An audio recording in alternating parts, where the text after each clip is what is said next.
Selama 2 dekade terakhir, Turki telah berubah dengan cepat menjadi pemain kunci dalam industri pertahanan global. Bagian penting dari transformasi ini adalah munculnya Turki sebagai pemimpin dalam teknologi drone. Program drone Turki telah mengalami keberhasilan yang signifikan, terutama dengan pengembangan dan penerapan drone Bayraktar TB2 dan TB3. Drone ini telah digunakan secara efektif di berbagai zona konflik, termasuk di Suriah, Libya, dan baru-baru ini, Ukraina. Dari awal yang sederhana, program negara ini telah berkembang menjadi menyaingi program kekuatan militer besar.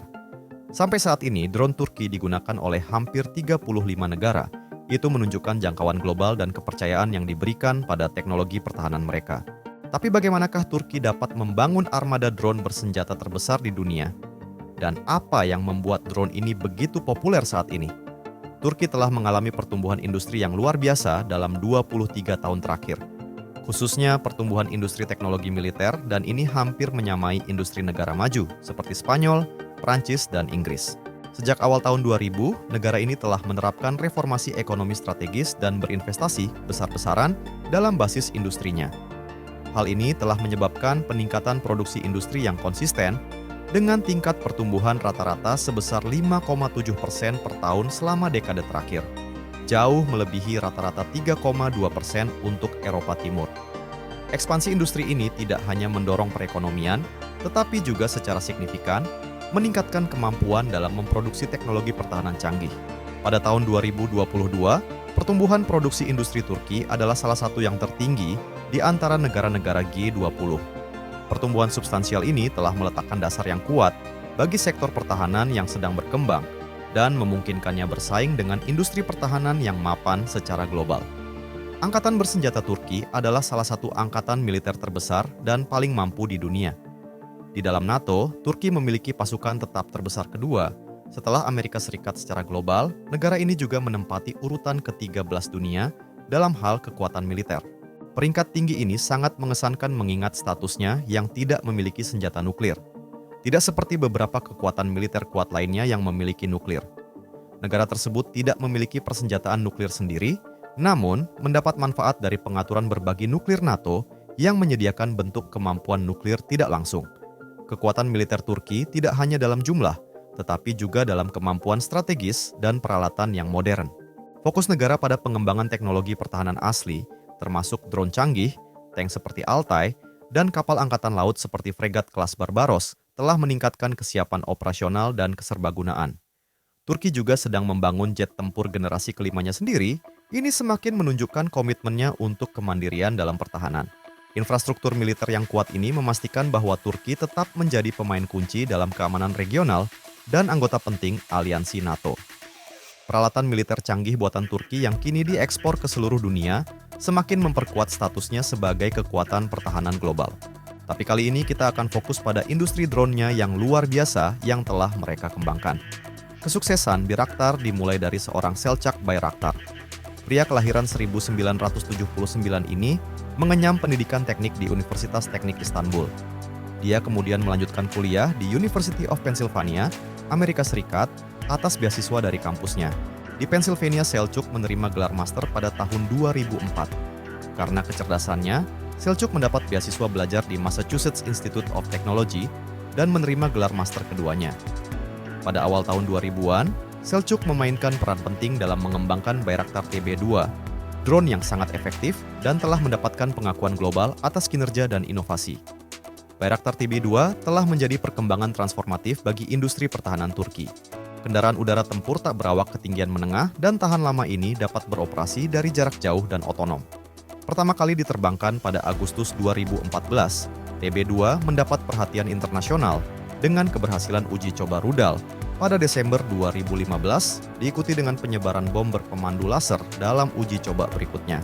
Tidak seperti pendahulunya TB1 yang mengandalkan komponen impor. TB2 sebagian besar dibuat dengan suku cadang buatan Turki, ini jelas meningkatkan swasembada Turki dalam manufaktur pertahanan. TB2 memiliki panjang 6,5 meter dengan lebar sayap 12 meter dan tingginya 2,2 meter dengan kapasitas muatan 150 kg. TB2 dapat membawa berbagai amunisi berpemandu laser, termasuk MAM-L dan MAM-C. Senjata ini memungkinkannya untuk menyerang target dengan akurasi tinggi menyerang dari jarak hingga 8 km dan dapat diperpanjang hingga 14 km. Dengan sistem navigasi canggih dan beroperasi dengan kecepatan hingga 220 km per jam, serta dapat mencapai ketinggian hingga 8.200 meter. Dapat menempuh jarak hingga 150 km dan tetap berada di udara selama 27 jam, yang mengesankan berkat desain yang efisien dan sistem penyimpanan bahan bakar. TB2 menampilkan desain unik dengan bodi sayap campuran dan struktur V-tail terbalik. Ditenagai oleh mesin pembakaran internal yang menggerakkan baling-baling bilah A2 dalam konfigurasi pusher. Konstruksinya yang modular memungkinkan perakitan dan pemeliharaan yang mudah, dengan bodinya terutama terbuat dari bahan komposit serat karbon untuk kekuatan dan sambungan ringan dan aluminium. Penyimpanan bahan bakar didesain dengan tangki kandung kemih dan sistem menggunakan katup solenoid untuk menyeimbangkan konsumsi bahan bakar. TB2 juga menggunakan stasiun kontrol darat sesuai dengan standar NATO dan menggunakan sistem redundan untuk memastikan operasi yang andal dan aman. Evolusi berikutnya dalam seri Bayraktar adalah TB3, yang dirancang untuk operasi dari kapal induk pertama Turki, yaitu TCG Anadolu. TB3 dapat melakukan lepas landas dan pendaratan jarak pendek. Drone ini dimaksudkan untuk dikerahkan dari kapal angkatan laut dan dapat meningkatkan kemampuan maritim negara Turki. Model baru ini memiliki panjang 8,35 meter tinggi, 2,6 meter, dan lebar sayap 14 meter, sehingga lebih besar dari TB2. TB3 juga memiliki kapasitas muatan yang lebih tinggi sebesar 280 kg, memungkinkannya membawa amunisi yang lebih canggih dan lebih berat. Salah satu kemajuan utama dari TB3 adalah kecepatannya, yaitu mampu mencapai hingga 300 km per jam, jelas melampaui TB2 yang hanya 220 km per jam. Peningkatan kecepatan ini ditambah dengan muatan yang ditingkatkan, membuat TB3 lebih serbaguna dan bertenaga. Ditenagai oleh mesin yang dikembangkan oleh industri mesin Tosac perusahaan Turki dan menampilkan avionik canggih, termasuk sistem penunjuk elektro, optik inframerah, dan laser yang dapat ditukar ganti serta radar Acer multimode. Yang berikutnya adalah kendaraan udara tempur tak berawak bertenaga jet Kizilelma. Drone ini mewakili lompatan signifikan dalam teknologi drone Turki. Drone canggih ini dirancang untuk melakukan misi kecepatan tinggi dan ketinggian tinggi. Kizilelma melakukan penerbangan pertamanya pada Desember 2023 dan sejak itu telah menjalani pengujian ketat untuk menunjukkan kemampuannya. Drone ini dapat membawa muatan 1.500 kg dan memiliki jangkauan operasional yang mengesankan sebesar 930 km. Beroperasi di ketinggian lebih dari 10.000 meter dan dapat mencapai kecepatan hingga 900 km per jam. Produksi Kizilelma akan dimulai pada tahun 2024, dengan rencana untuk melakukan uji terbang dari kapal induk Turki TCG Anadolu pada tahun 2025. Drone ini diharapkan memainkan peran penting dalam strategi pertahanan Turki, menawarkan fitur siluman canggih, kemampuan operasi otonom, dan kompatibilitas dengan berbagai sistem senjata. Dan kemajuannya tidak berhenti di situ. Turki terus bergerak maju dengan model mutakhir seperti Anca 3 dan melakukan peningkatan signifikan pada drone yang ada seperti Akunji dan Anka-S. Anca 3 adalah kendaraan udara tempur tak berawak supersonik mesin ganda yang dirancang untuk pertempuran udara berkecepatan tinggi. Anca 3 menampilkan perangkat lunak kontrol penerbangan canggih dan dapat melakukan misi kompleks secara otonom, menjadikannya tambahan yang luar biasa untuk armada drone Turki. Drone Anca juga telah ditingkatkan kemampuannya untuk meningkatkan jangkauan dan kapasitas muatannya, dan kini dilengkapi dengan teknologi komunikasi satelit, memungkinkan jangkauan operasional yang lebih luas. Drone tahan lama Anca-S juga telah melihat peningkatan dalam sistem avionik dan sensornya, menjadikannya lebih serbaguna dan efektif dalam berbagai profil misi. Jadi kita telah melihat seberapa maju industri drone Turki, tapi bagaimana dengan sisi ekonominya? Industri drone Turki ini juga berdampak besar pada perekonomian, khususnya di dalam kompleks industri militer. Ekspor drone ini telah meningkatkan pendapatan pertahanan negara secara signifikan dan memposisikannya sebagai pemain utama di pasar senjata global. Signifikansi ekonomi ekspor ini digarisbawahi oleh pendapatan substansial yang dihasilkan. Pada tahun 2022, ekspor sektor pertahanan dan kedirgantaraan mencapai rekor 4,4 miliar dolar.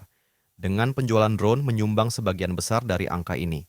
Keberhasilan yang berkelanjutan di panggung global telah mendorong proyeksi yang lebih tinggi, dengan ekspektasi pendapatan ekspor drone lebih dari 7 miliar dolar pada akhir tahun 2023. Kesepakatan ekspor baru-baru ini telah memainkan peran penting dalam pertumbuhan ekonomi ini. Misalnya, Bayraktar yang mendapatkan kontrak menguntungkan sebesar 370 juta dolar dengan Kuwait untuk penjualan drone TB2. Selain itu, perusahaan ini juga menandatangani perjanjian signifikan dengan Romania, menandai dimasukkannya drone TB2 dalam inventaris 4 negara anggota NATO. Dampak ekonominya melampaui penjualan langsung. Pendirian fasilitas produksi drone di negara-negara seperti Arab Saudi dan Ukraina menciptakan peluang kerja baru dan mendorong kolaborasi teknologi. Di Arab Saudi, Bayraktar telah menandatangani perjanjian untuk membangun kapasitas produksi lokal yang akan meningkatkan efisiensi logistik dan memperkuat hubungan strategis dengan wilayah Teluk. Di Ukraina, perusahaan sedang membangun pabrik baru di dekat Kiev yang didedikasikan untuk memproduksi drone TB2 dan TB3. Fasilitas ini akan mempekerjakan 500 orang dan mendapat manfaat dari berbagai insentif yang diberikan oleh pemerintah Ukraina. Kolaborasi dengan Ukraina sangat strategis karena memungkinkan memanfaatkan keahlian Ukraina dalam pembuatan mesin dan memberikan keunggulan logistik untuk produksi drone. Selain itu, investasi dalam teknologi drone telah mendorong pertumbuhan industri terkait. Pengembangan komponen dan sistem canggih untuk drone telah mendorong inovasi di sektor seperti elektronik, kedirgantaraan, dan rekayasa material. Hal ini tidak hanya meningkatkan kemampuan teknologi negara secara keseluruhan, tetapi juga menciptakan efek pengganda, menghasilkan manfaat ekonomi lebih lanjut melalui peningkatan aktivitas industri dan ekspor. Seperti yang telah disebutkan, program drone Turki dengan cepat menjadi terkenal, berdiri berdampingan dengan negara-negara terkemuka di industri seperti Amerika Serikat, China, dan Israel. Program drone Turki berfokus pada pembuatan drone serbaguna dan hemat biaya yang telah terbukti sangat efektif dalam situasi pertempuran. TB2, misalnya, relatif terjangkau dengan harga sekitar 5 juta dolar per unit dan dapat membawa muatan hingga 150 kg. Keterjangkauan ini membuat drone Turki dapat diakses ke berbagai negara yang lebih luas, memungkinkan Turki untuk bersaing secara efektif melawan drone Cina di pasar global. Sementara drone AS unggul dalam daya tahan tinggi, drone ketinggian tinggi dengan kapasitas muatan yang signifikan, drone Cina berfokus pada produksi massal yang terjangkau, dan drone Israel menekankan teknologi canggih dan efektivitas operasional. Turki, di sisi lain, menawarkan pendekatan yang seimbang dengan seri Bayraktarnya, menyediakan drone yang hemat biaya namun sangat berkemampuan yang memenuhi berbagai kebutuhan operasional. Posisi unik ini telah memungkinkan Turki untuk memperluas ekspor drone-nya dengan cepat, menantang para pemain mapan dan mengamankan pijakan yang kuat di pasar pertahanan internasional. Baik Sobat Detik Militer, itulah pembahasan video kali ini, dan jika kalian suka dengan video ini, jangan lupa untuk klik like, komen, dan subscribe.